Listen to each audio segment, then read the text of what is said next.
Welcome to the Arms Control Primer, a podcast by the International Institute for Strategic Studies.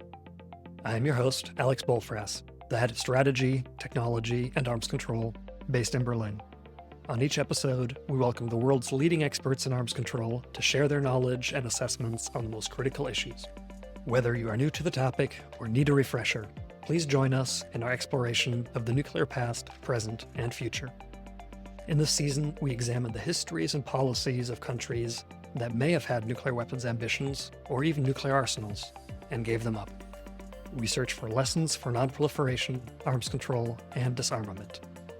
I hope it helps you better know a non-nuke. After the breakup of the Soviet Union, Ukraine turned to be the country which managed to possess in one or the other way the world's third largest nuclear arsenal. There were more than 2,000 of tactical nuclear warheads, 1,800 strategic nuclear warheads, and heavy bombers. And Ukraine could not use this arsenal directly, except the tactical nuclear weapons. The nuclear shadow has hung over the war in Ukraine since the very start of the invasion. Russia is a massive nuclear power, and Putin has made that very clear from the very start of the invasion, that Russia would not hesitate to resort to the full scope of its capabilities, which of course include a very large nuclear arsenal. The Russian Federation escalated its campaign against Ukraine with a full-scale invasion in February 2022. Russia has used nuclear threats to minimize Western support for Ukraine, the country that inherited a significant portion of the Soviet nuclear arsenal. In this episode, we go back in time to understand why Ukraine gave up these weapons, why it signed the Budapest Memorandum, and why it joined the Nuclear Non-Proliferation Treaty as a non-nuclear weapon state. To help us understand this nuclear history and the role of nuclear weapons and other nuclear dangers in the war in Ukraine today, we are joined by Dr. Polina Sinovets and Darya Dolzikova. I'm Polina Sinovets, the head of Odessa Center for Non-Proliferation. Currently, I'm mostly focusing on the questions of European security, strategic stability, extended deterrence, future of European deterrence under the developing circumstances, of course, Russian nuclear policy, and especially Russian nuclear strategy and Russian nuclear deterrence, coercion strategy during Russia's war in Ukraine. It has been a very big part of our work on the book Ukraine's Nuclear History, which was published by Springer in 2022. And the first chapter was exactly dedicated to the nuclear history of Ukraine during the Soviet times. Here, I would like to say something briefly about the role of Ukrainian Institute for Physics and Technology, shortly speaking, UIPIT. The UIPIT was the cradle of nuclear physics in the Soviet Union, in a way, because the experiments splitting the nucleus of lithium was actually the second in the world. I think the first was taking place only in the UK. Also, they were making this pulse generator, and later during the Second World War, when Nazis came to occupy Ukraine, they spent a couple of months in the UPIT just to investigate how they could use this research for the future, making the X-rays cannon. The UPIT were authoring such technology as the centrifuge-based technology for the uranium-235 enrichment, because mostly it was different from the technology Americans used. And after the Second World War, it turned to be much more efficient. However, because during the 1930s, the Soviet regime was killing all the outstanding people, the UIPIT was not an exception anyhow. A lot of physics were prosecuted, were sent away, and were killed. And this is why a lot of heritage of UIPIT was not really used by the Soviet industry. Also, it's interesting to say that most of the physicists which were working there, Landau, Lipunsky, Gamov, Hotermans, were not only Russian physicists or Ukrainian physicists, they were of international camp. And for example, Lipunsky, who was the head of UIPIT for a couple of years in the 1930s, he managed to attract the leading physicists of Europe for different international conferences. And it was not really surprising that when Soviet Union back in 1940s started to really think about creating the nuclear weapons program, there was a big argument in the Soviet circles where to make this hard for the Soviet nuclear program, whether it should be closer to Moscow or in UIPIT, because the necessary infrastructure already existed in UIPIT. But probably because of the fact that Stalin was incredibly suspicious and because he probably wanted to control the Soviet program much more attentively and closely, as well as Darya, who was the manager of the Soviet nuclear atomic project. This is why the final decision was made to make this new laboratory in Sarov, close to Moscow. But UIP had much more opportunities for that because they have invented this centrifuge isotope separation method for uranium-235.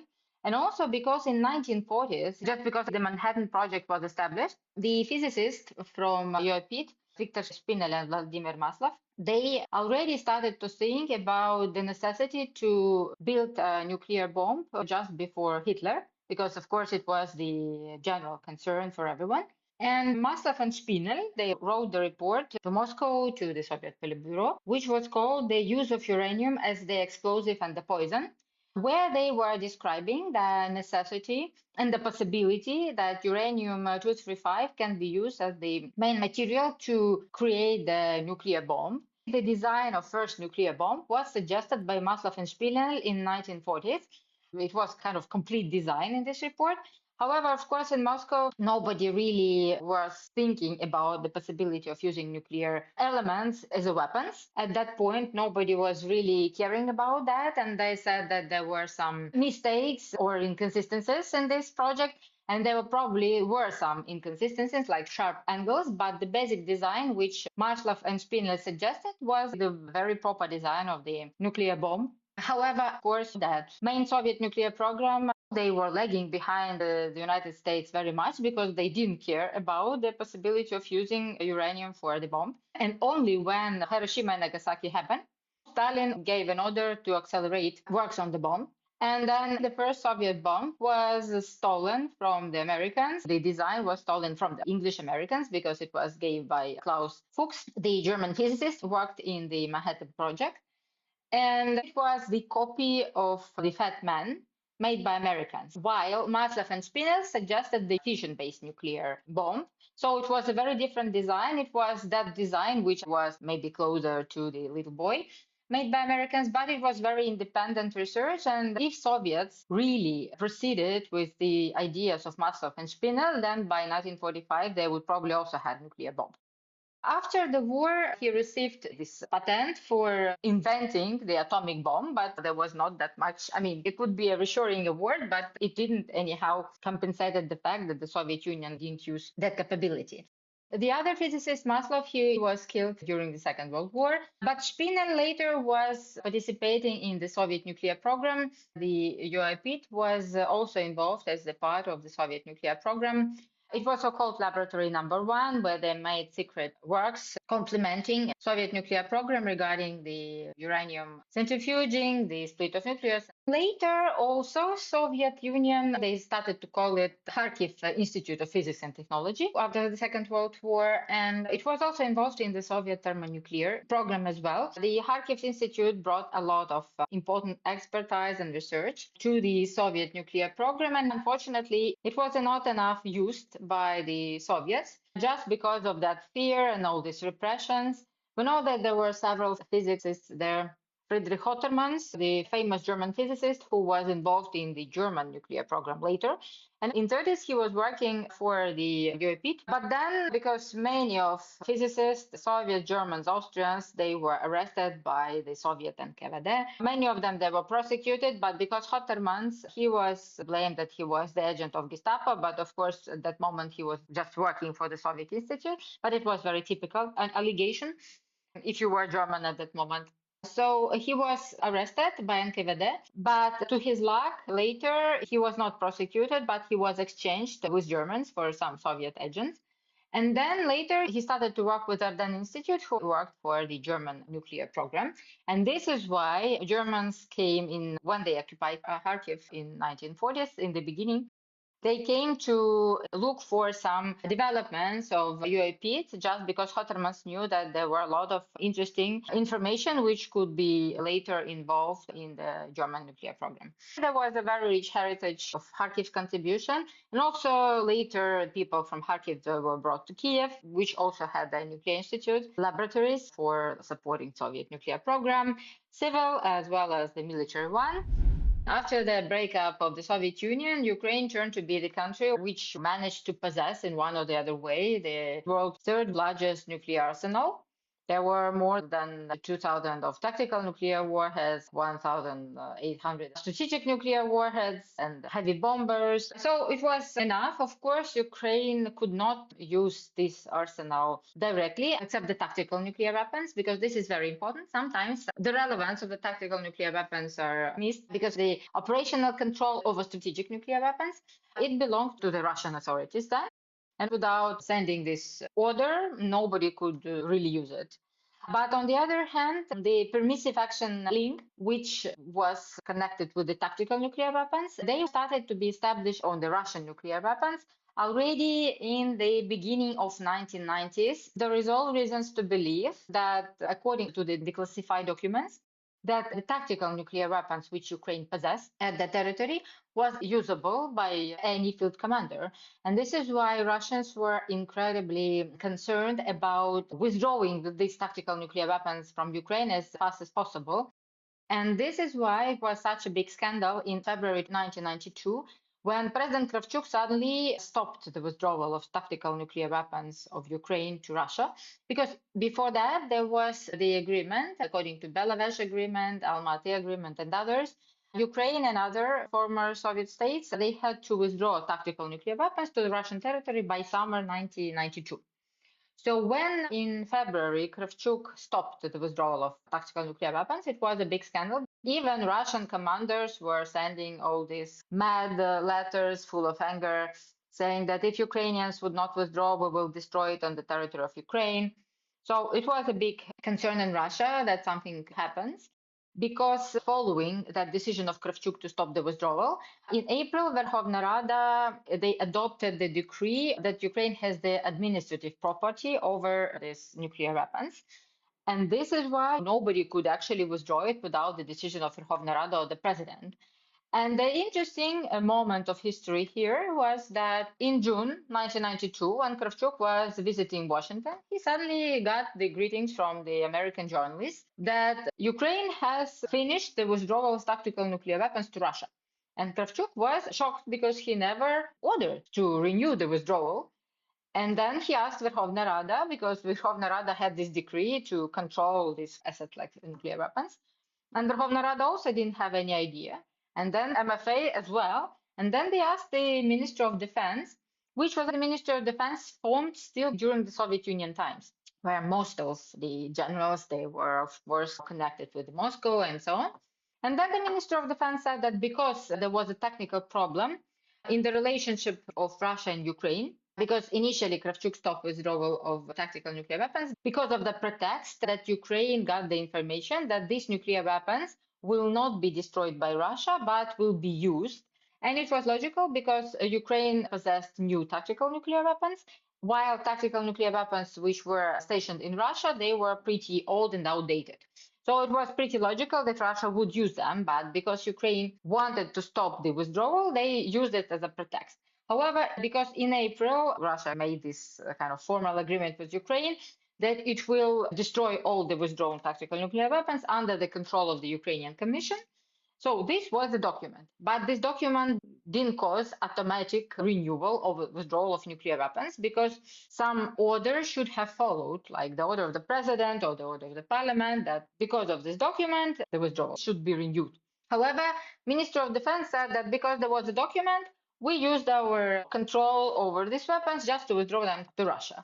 Personally, I had the interview with Leonid Kravchuk, the first president of Ukraine, who said that I thought that I was controlling these tactical nuclear weapons, but it turned out that probably it was more controlled by the Commonwealth of Independent States Army than by myself, which I didn't know, which is of course a shame, but Ukraine was a young independent country and everything was in mass.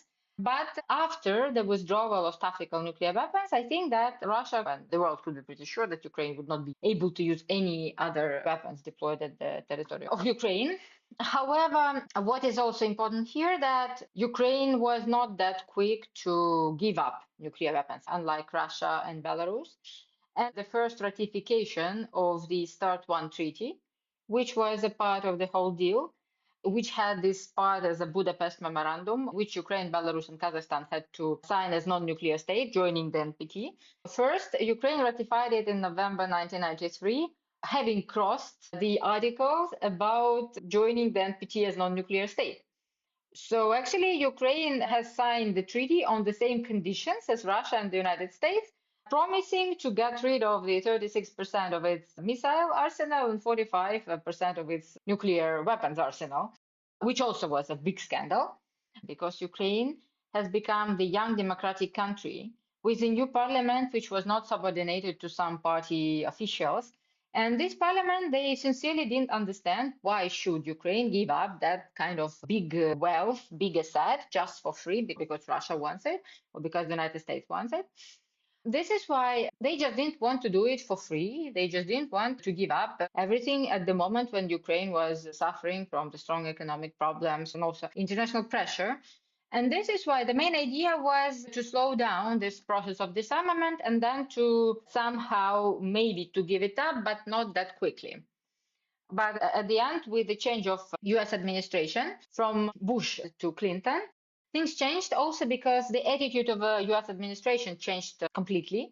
Because if Bush administration told that keep these weapons, it's not yours, you have no right, you have stolen it, Clinton administration was very respecting.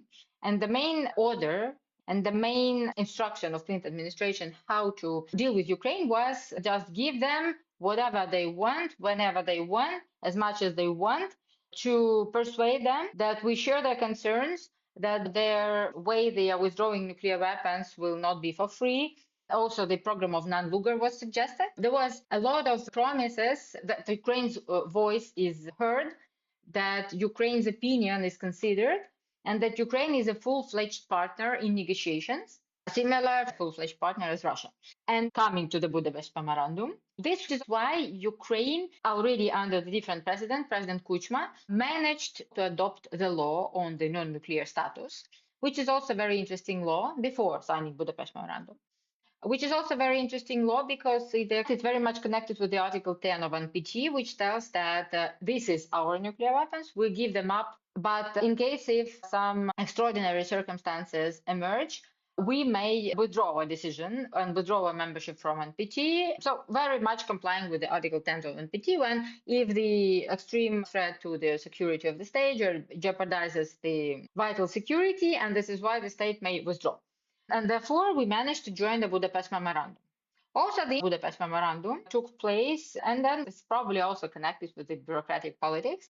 What is interesting there is that, of course, the Ukrainian parliament, besides some material compensation for disarmament, they also very strongly demanded some guarantees from the United States and from Russia that Russia will not breach our sovereignty, our borders, and so on, because already the issue of Crimea appeared in 1993 when Yeltsin moved tanks to the streets because Parliament decided that Crimea belongs to Russia already in 1993. So it was already the case when Ukraine was seriously worried for its territorial integrity. And of course, the United States could never give Ukraine any guarantees. But because Ukrainian parliament said that we should have something or it will never move forward, and the Ukrainian MFA was transmitting the signal, as I understand, the American lawyers, they suggested the other mechanism, the mechanism of assurances instead of guarantees. And the assurances, this is a political confirmation that everything will be okay, everything will be respected, followed, and so on.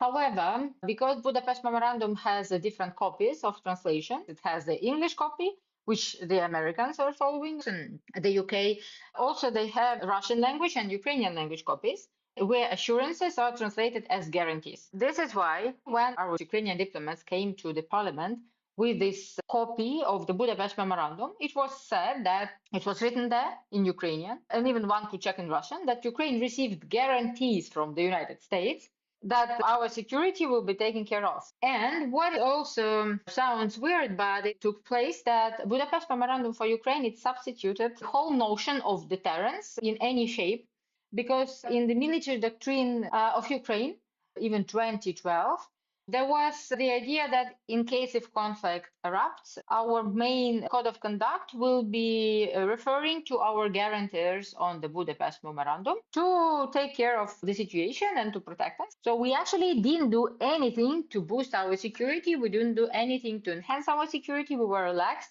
because most of the society and most of the political circles were sure that we are secure in the hands of such important guarantors as the United States, and of course that also Russia gives us some guarantees. For Ukraine, taking critically, it was the only choice to join the democratic community of states, because otherwise Ukraine was banned and blocked by the United States from doing that. And because biggest idea was to join to the world family of states, then to give up nuclear weapons was a very logical step. And because nobody really ever identified Russia in the big scale with a general threat to Ukrainian security, it went on smoothly, and Ukraine was pretty happy that it has joined the NPT and pretty fond of its decision, and there were no objections inside the country. Because I think here I can even cite President Kravchuk, which in 1993, he was giving the interview to the Italian newspaper Corriere della Sera, and he said that Ukrainians and Russians never raised weapons against each other and will never do that. Living for 300 years together, they never had wars and they will never do. Unfortunately, he was politically very blind and could not foresee what will happen next. I'm Darya Dolzikova. I'm a senior research fellow in the Proliferation Nuclear Policy Program at the Royal United Services Institute. I work on a range of issues in the nuclear space, with a large part of my time taken up by questions of nuclear non-proliferation, increasingly also questions of strategic stability and nuclear deterrence in the European context, but also I've spent a lot of time over the last few years looking at the state of Ukraine's nuclear program, and in particular, the safety and security of Ukraine's nuclear installations in light of the war against Ukraine by Russia. Since the Russian full-scale invasion, debates have resurfaced about Ukraine's nuclear past and how it came to relinquish the Soviet nuclear weapons on its territory in 1994. Our guests also discussed the role of nuclear weapons in the war in Ukraine today. The nuclear shadow has hung over the war in Ukraine since the very start of the invasion. Russia is a massive nuclear power, and Putin has made that very clear from the very start of the invasion, that Russia would not hesitate to resort to the full scope of its capabilities, which of course include a very large nuclear arsenal.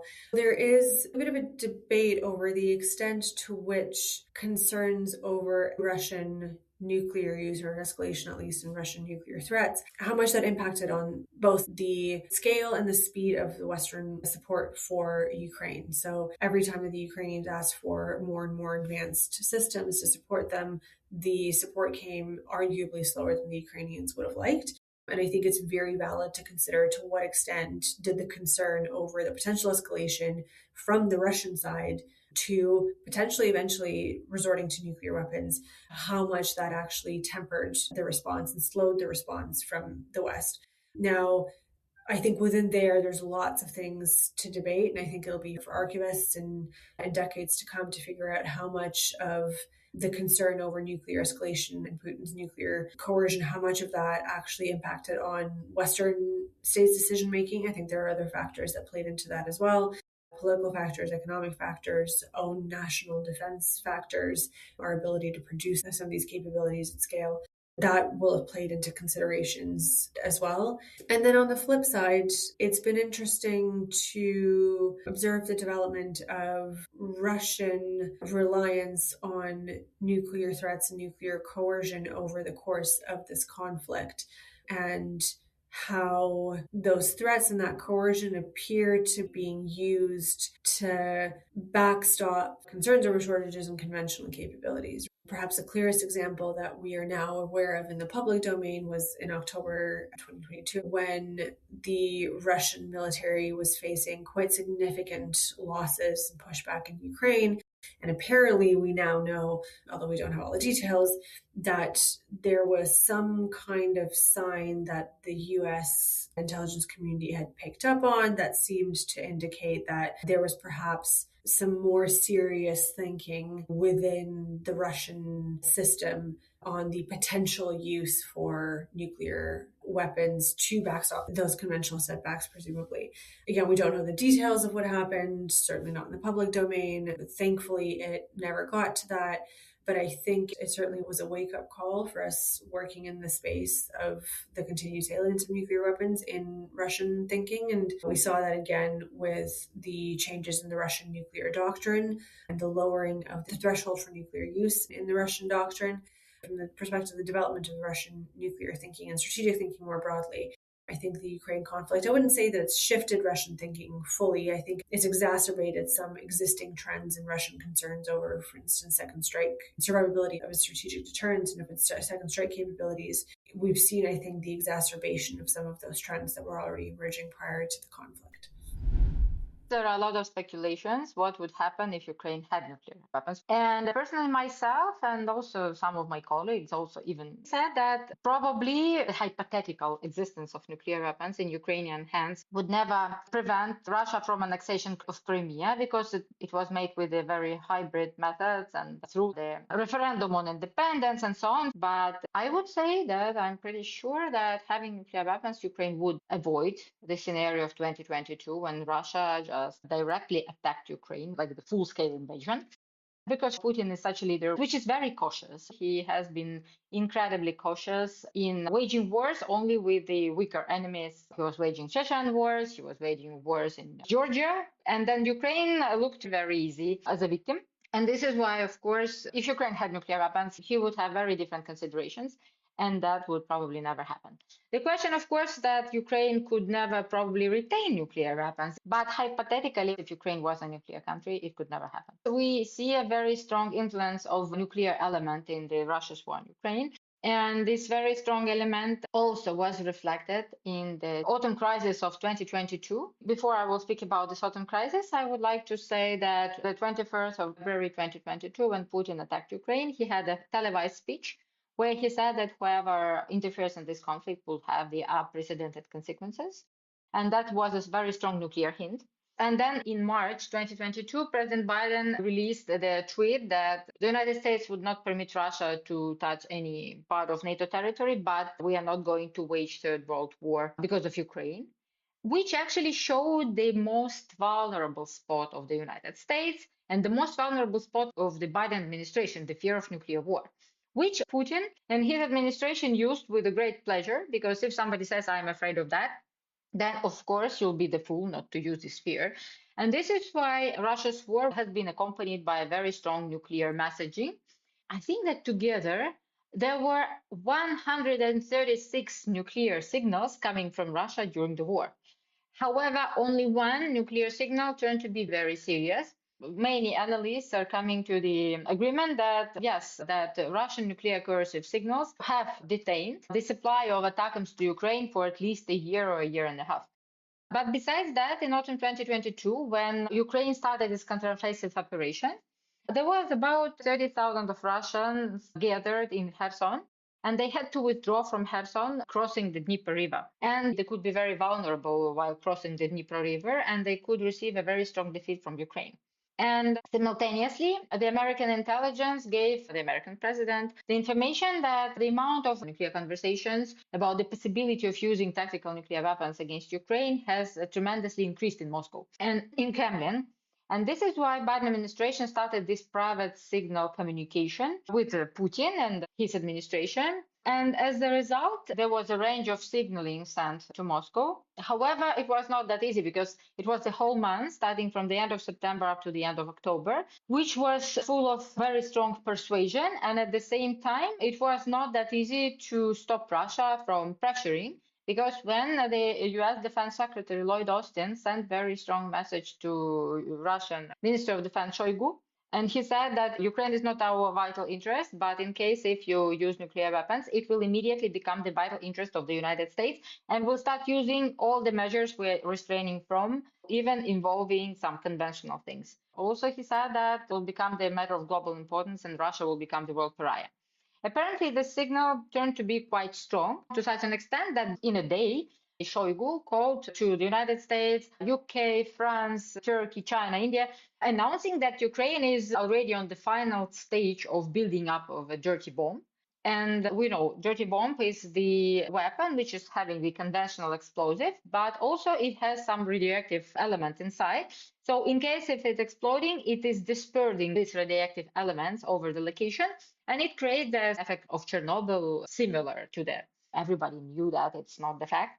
But for the United States administration, it was a very big perception that Russia was trying to use that as a pretext for using nuclear weapons against Ukraine. Next day, the P3 sent a very strong message that they don't believe.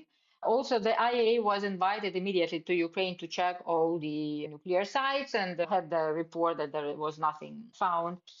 There were some private communication with Biden and Putin. All the American officials were very much involved. And also even President Biden, he made two very important things from my point of view. First, he sent a very strong hint that the United States would not exclude the conventional operation against Russia. In case of using tactical nuclear weapons against Ukraine, also conventional operation together with the UK and France. There was no nuclear signaling, but everyone understands that there is a very big and strong nuclear shadow stands behind the conventional signaling between nuclear weapon states. And also the other was the call to the Chinese leader Xi Jinping, which, according to the intelligence estimates, had a certain influence over the mind of Putin. And Xi Jinping, they say he called Putin, and also India, they released these statements that nuclear war cannot be won and should never be fought, which was also a very strong signal that they will never endorse that behavior from Russia. So in the end, nobody knows what happened and what was the main reasoning that Russia didn't use tactical nuclear weapons. But in a week of this rhetoric, Putin gave a Valdai speech and said that Russia never planned to use nuclear weapons against Ukraine. And in the meantime, we also know, and this is a very dark part of all this history, because we will never have the direct evidences of that. After showing the opportunities and capabilities, we can see that the political capabilities of nuclear weapons in the Russia's war in Ukraine seems to be enormous, and the role of nuclear weapons seems to be enormous, the role of nuclear deterrence, because nuclear weapons so far has remained to be not the weapon of war, but the weapons of a very strong political blackmail, very strong political pressure. Polina, Sinovets, and Darya Dolzikova explained the historical context that led Ukraine to sign the Budapest Memorandum. It was not really possible to behave differently under that circumstances in which Ukraine, for the independent state to found itself in the beginning of 1990s. To stand the pressure of that kind of nuclear superpowers as the United States and Russia, it was not really possible. Of course, it could be nice to have a different story with Ukraine, which could retain nuclear weapons, but it is not the real story. And it was practically not possible for Kiev to do that under that circumstances. The debate over whether Ukraine should have given up the nuclear weapons that were on its territory at the time of the collapse of the Soviet Union, I think you'll find that debate has certainly been raised in Ukraine since the start of the full-scale invasion, since February 2022. However, the sense that I get is that the debate is still on the fringes. I don't think it's a serious consideration for Ukraine to start pursuing a return to nuclear weapons. I don't take any accusations to that end seriously that Ukraine might be considering that, partially because they just don't have the infrastructure to develop those nuclear weapons, even if they decided that they did want them, which I don't think they do. But the question over should Ukraine have given up the nuclear weapons that were on its territory back in the 90s is, I think, a good one. I would argue, and others have argued, that if Ukraine chose not to give up its nuclear weapons, we would be in a completely different universe. Ukraine would have a completely different relationship with the West. Ukraine agreed after the collapse of the Soviet Union to join the NPT as a non-nuclear weapon state and to remove nuclear weapons from its territory. Therefore entered the international community as an actor in good standing with the non-proliferation regime. Had Ukraine refused to do that and had it insisted on maintaining its nuclear capabilities that were in Ukraine, I think it would have ended up with a very different relationship with the states that are now its allies.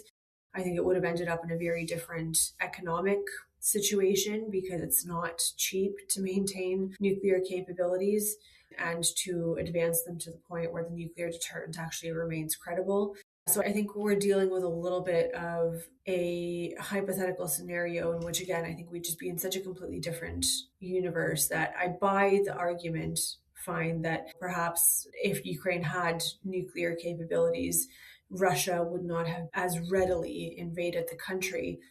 Russia has been targeting Ukraine's critical and nuclear energy infrastructure. Darya Dolzikova details the resulting safety challenges. Nuclear facilities in Ukraine have faced quite significant safety challenges over the course of the full-scale invasion. There are 15 operational nuclear reactors across Ukraine, across 4 nuclear power plants. Plus, there is the Chernobyl facility, so it's the Chernobyl exclusion zone. It contains the remnants of the 4th reactor unit that was destroyed in the accident in 1986. The Chernobyl exclusion zone also hosts both dry nuclear fuel, spent nuclear fuel storage sites and pool-type spent nuclear fuel storage, as well as a highly radioactive nuclear waste repository and some research facilities. While it's not an active power plant, it's still a nuclear facility that requires some care when it comes to nuclear safety and security. So obviously, over the course of the war, all of those facilities have faced varying degrees of danger. The Chernobyl nuclear power plant, the Chernobyl exclusion zone, was invaded on the very first morning of the full-scale invasion. Russian troops crossed over into Ukraine from Belarus, and the exclusion zone is right on the border with Belarus. So the zone was occupied fairly quickly. On the other side of the country in the east, the Zaporizhzhia nuclear power plant was occupied by Russia as of the start of March of 2022, so immediately after the start of the invasion, and it still remains under Russian occupation.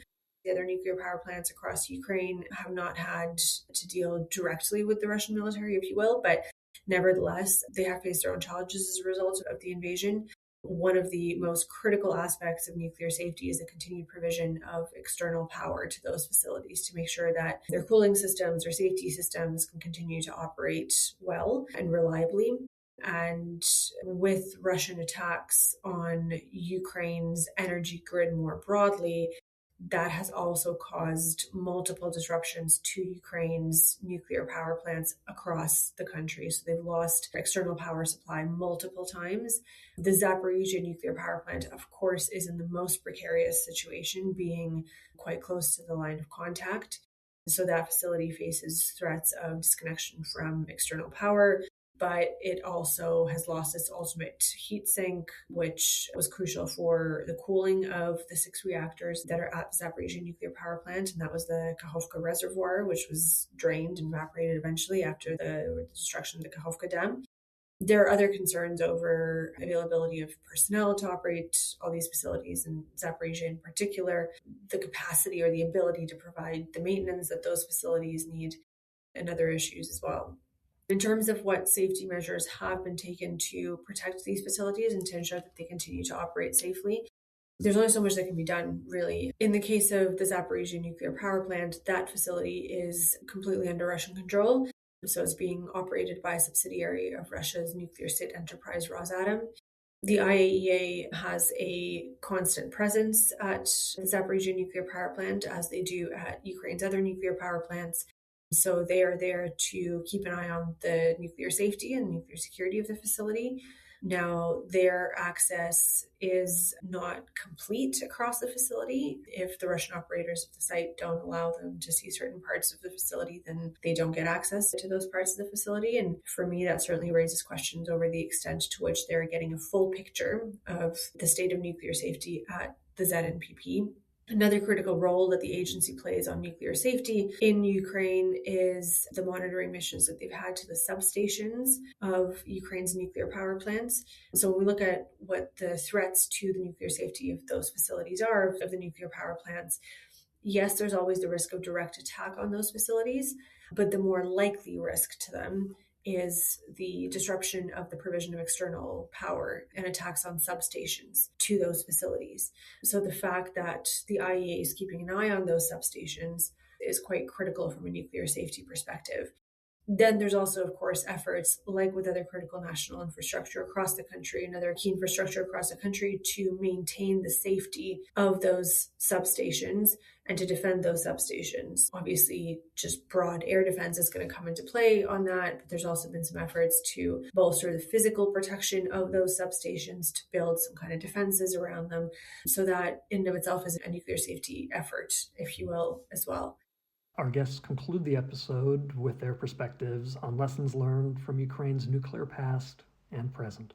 The international historic case of somebody having the biggest nuclear state as a neighbor, also the nuclear state who has always been quite aggressive and expansionist, to give up nuclear weapons in this situation is a very strong lesson, what one should not do. And I'm afraid that Russia's war in Ukraine has proved that nuclear deterrence matters, not because nuclear weapons are usable, and they are not usable as weapons of war, otherwise the humanity would just demolish itself.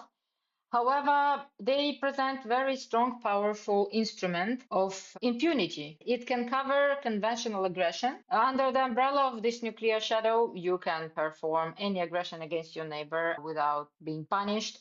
You can do whatever, you'll survive, because nobody will really interfere in this conflict. And this is a main lesson that probably the Ukrainian case of giving up nuclear weapons and then the Ukrainian follow-up experience of Russia's war in Ukraine, where the nuclear shadow is so strong, is very vocal on the necessity of nuclear deterrence. So unfortunately, it gave a very negative lesson to the world security, reminding the essentiality of nuclear deterrence for the states if they really want to remain independent in their decision making, boosting their security in an optimal way. Of course, it doesn't mean that any state should have nuclear weapons because it will bring chaos. But of course, NATO nuclear deterrence is very important for preventing the proliferation trends. And then, of course, all NATO members are very happy to retain under the US nuclear umbrella. The only problem now is that the US nuclear umbrella is questioned. However, ideally, the NATO nuclear umbrella could substitute any independent nuclear deterrences, and it combined the necessity for boosting security and nuclear deterrence with the non-proliferation trends.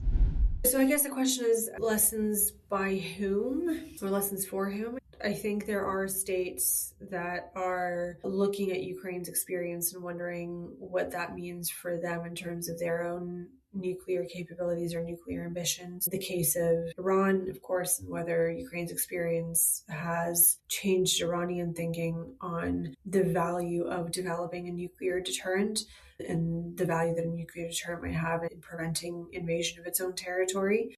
The case of North Korea and whether North Koreans might be willing to ever give up their nuclear deterrent. I expect Ukraine's experience might have convinced them that might not be the best way to go now that they've secured a nuclear capability. So that's on the nuclear side. On the non-proliferation side, this goes to a broader discussion, but there's also states across Europe and in Asia that largely because of concerns over the credibility of the US extended deterrent that's popping up in a few different corners. I think there's also important lessons to be learned from a nuclear safety perspective when it comes to the safety of civilian nuclear infrastructure. And so I'd written a report published earlier this year that looks at trying to understand a little bit better why militaries might either look to intentionally target nuclear infrastructure or why they might end up in a situation where they're having to operate around a piece of nuclear infrastructure, because the threat of the use of military force against nuclear facilities is unfortunately not unique to Ukraine. We've seen historical cases of military attacks on nuclear facilities in the Middle East, of course. Just this past summer, we had the attacks on the Iranian nuclear program. The distinguishing factor there being that those facilities were either clearly not civilian facilities or have very credible and serious concerns over their weaponization potential, whereas the facilities in Ukraine that are at risk from military activity are clearly strictly civilian infrastructure. But I think there are lessons to be learned from Ukraine's experience for nuclear safety more broadly, especially as the global energy production looks towards nuclear increasingly as a sustainable source of energy. And as nuclear power gains in importance in the global energy mix, we can expect to see the construction of new nuclear power plants, including, I would venture to say, in areas of the world where they are either currently prone to conflict or may become in the future prone to conflict. There have been reports of Russian military planning going back to 2014 that included the targeting of nuclear facilities in, I believe it was Japan and South Korea potentially. So we know that critical national infrastructure, nuclear power plants as parts of critical national infrastructure will continue to be a risk for military operations. So the lessons learned are quite broad, and I think there are some practical things around how do we make safety systems more resilient. And how do we make sure there's sufficient power supply? How do we strengthen the physical protections around these facilities and their substations? I think there's some practical lessons to be learned. But I think more broadly, at a higher level, it's just a reminder of the need to think through these things in advance and to make sure that we have plans in place that think through the extent of the threats that nuclear facilities might face in the future and making sure that plans are commensurate to the risk.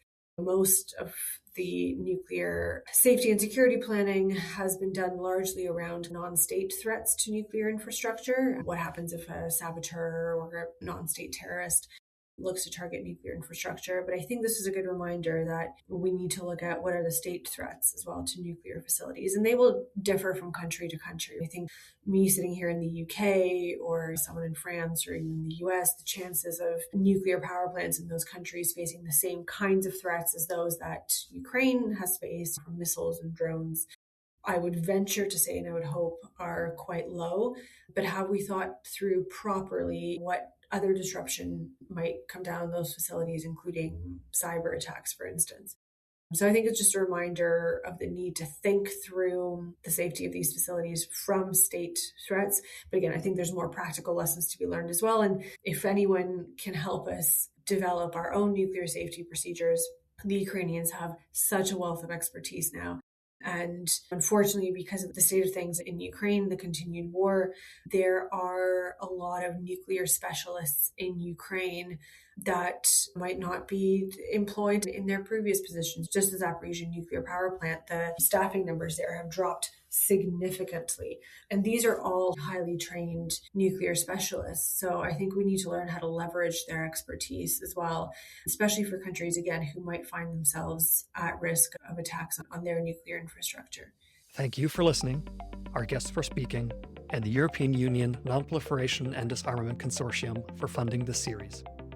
Until next time, stay optimistic.